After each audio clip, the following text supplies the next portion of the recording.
Hey everybody, it's April. We're planking, doing our plank break today, and our goal today is to focus on our butts, because that is one of the benefits you can get from doing planks, is to have a better butt. So who doesn't want a better butt? So that's what we're going to think about. And we'll start off on our hands today. So when I start off on my hands, I like to start in table, and it's always good to really think about how you're setting up your plank and making sure you have good form. So fingers are spread wide, press into the floor, lift your upper back, lift your chest, pull in your belly. And as you lift your chest, you should start feeling your belly lifting. And then come up on your feet, shifting your weight forward slightly so you make sure you have your nice long line. You're not sticking your butt up too high or letting your hips drop. So this is a lot of core action, really pulling in your belly. That's going to help keeping your hips at the right level. But engage your glutes, squeeze your glutes. That's going to make your plank even stronger. And the more you're working on your glutes, that's going to help with that nice butt that you're going to have after you do plank every day. 30 seconds, we're already at 30. So, you know, who doesn't want a better butt? Who doesn't want stronger arms? Who doesn't want stronger legs?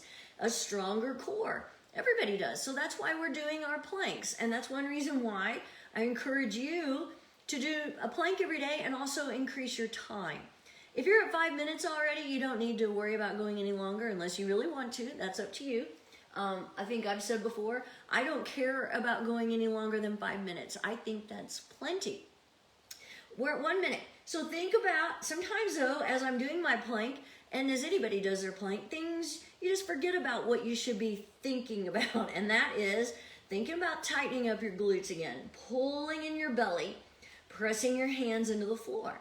So the more you think about a specific area, the more you're going to work it and use it.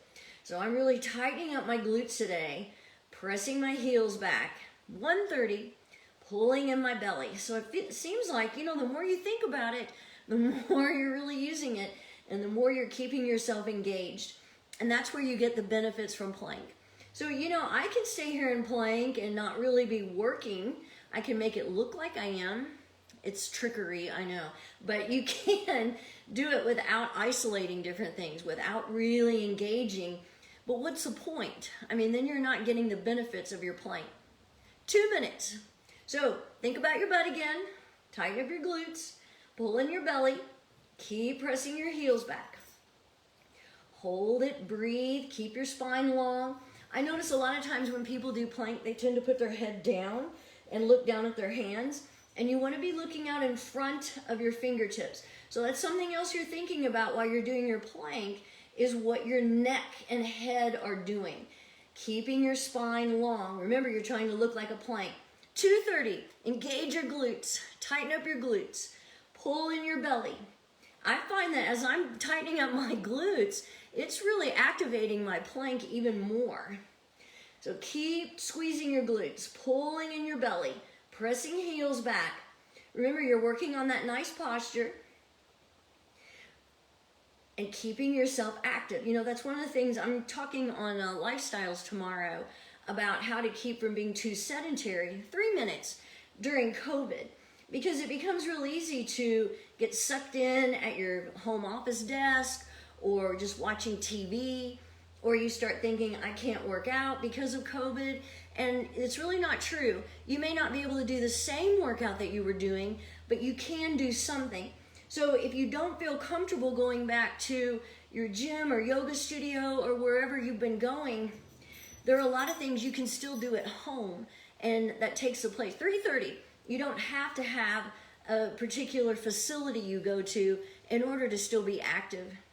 So, you know, again, one of my favorite things, doing plank. Coming up on your plank, holding it. This is also very cardiovascular. Tighten your glutes again. I'm going to keep giving you that reminder today. Tighten your glutes, hold it, keep pressing into the floor. We are coming up on 4 minutes. Keep holding, keep breathing. 4 minutes, yay! Tighten up your glutes. Other things you can do to be active or more active, stand up more. You know, try standing while you're looking at your phone or working on your computer or working on stuff for work, if that's what you're doing. Maybe you can get a stand-up desk. Try walking more, walking around the block, walking up and down the stairs a few times. Anything to keep yourself active. And then you can always come back to more planks. More or longer. 4:30. Look at us go. Woo! I'm just holding today, I guess, on my hands. Engage your glutes again. I'm tightening up my glutes, pulling in my belly. And I find when I really tighten up my glutes, that activates my legs even more. Keep holding, keep breathing. And we've got 10 more seconds. We can do it. Keep lifting. Tighten up your glutes. Tighten your glutes. Tighten your glutes. We want a nice butt. And we're at 5 minutes. I'm coming down. Woo! Because I tell you what, I've been tightening up everything while I was tightening up my glutes. I don't know about you. And I'm going to roll out my fingers a little bit. Holding on your hands for 5 minutes does put a little stress on your fingers. Roll out your wrists. If you want to do a child's pose, you can. You can lie down on your belly. You can just kind of stretch your shoulders. And again, if you're not doing 5 minutes, that's okay. If you're just doing 10 seconds, try adding on a little bit every day. You will get it. You will be stronger and you will feel better. And you'll start working on a better butt. All right, I'll be back again tomorrow. See you.